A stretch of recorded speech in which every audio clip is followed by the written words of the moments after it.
It's Brian Preston, the Money Guy. All right, this next one, Brian, this one is kind of a pro. We've talked about this some. This is from Surachara. Okay. Surachara. Can you please talk about I-bonds to help fighting inflation now? Is it a good idea or is it a bad idea? We've talked about this on some recent shows, but I-bonds are these things that have these two components. There's like a fixed interest component, and then there's also this inflation component that adjusts. So right now, while interest rates are high, you hear about I-bonds paying 7% or 9%, depending on where you buy it and where you are in the cycle. Is that a good way to fight inflation? Are there limitations to it?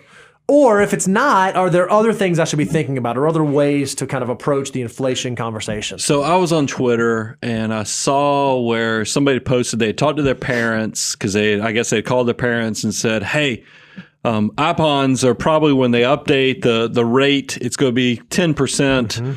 So they were excited to tell their parents so their parents could go to their financial advisor, and their financial advisor goes, nope, you're not doing them. So all the comments was like, oh my gosh, they must fire their financial advisor. These people are obviously crooks. They don't know what they're doing. And then I was like, well, probably need a little more context because look, we love what I-bonds do and the fact that it is great that you can go out there and buy something that's going to now keep up with inflation and it's going to have the protection of the government. It's going to be safe. That's good.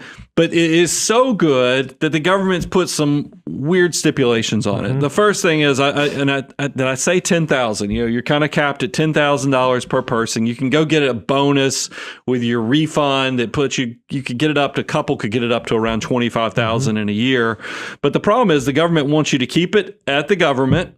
And they're going to keep how much you can do. And look, it is effective. I think that for a young person starting out and you wanted something safe, this is probably something for you to look at. But remember, I'm talking to financial mutants, and I don't mind being self-reflective in this. If you're further into your journey, I personally don't have I-bonds. It's because me either. For what it's worth. And it's not because I'm bad with money. It's just because I don't want any more noise in my life of different accounts that all over the place that you feel like you're herding cats when you're trying to organize your personal finances every year.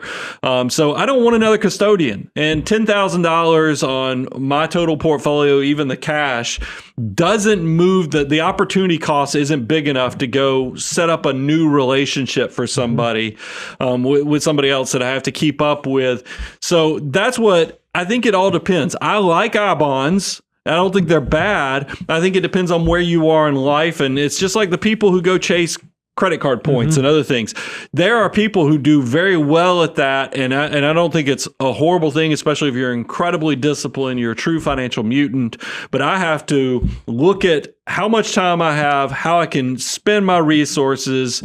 And for me, it doesn't make a lot of sense. But for a lot of you, this might be a good way for you to go get a 10% guaranteed rate of return per safe from the government, but just know the downfalls or the limitations. It's not like you can open this up at Vanguard, Fidelity, or Schwab. You're going to have to go directly through the Treasury Direct.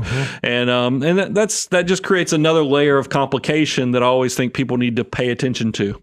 And did you say, so if I-bonds aren't the end-all solution, did you mention like what is a good solution? Did you say? For cash reserves? Well, no, for like fighting inflation, like one of the best ways to fight inflation. Oh, you just got to own stuff. Is to own stuff, right? So like buying businesses. So one of the things that we tell our folks, especially that are in the accumulation phase, one of the best things you can do for fighting inflation is to own businesses. Because as the price of goods increases, the cost of those goods increase. The consumer pays more. It flows to the shareholder. You as an investor are a shareholder in that business. So one of the best things you can do is own things, whether it be businesses, stocks, real estate, those types of things are going to be some natural inflation hedges. So if you're already doing that, if you're putting money in your 401k, if you're maxing out your Roth IRA, if you're putting money in your taxable account, you're already fighting inflation and you may not even realize that's what you're doing. Yeah.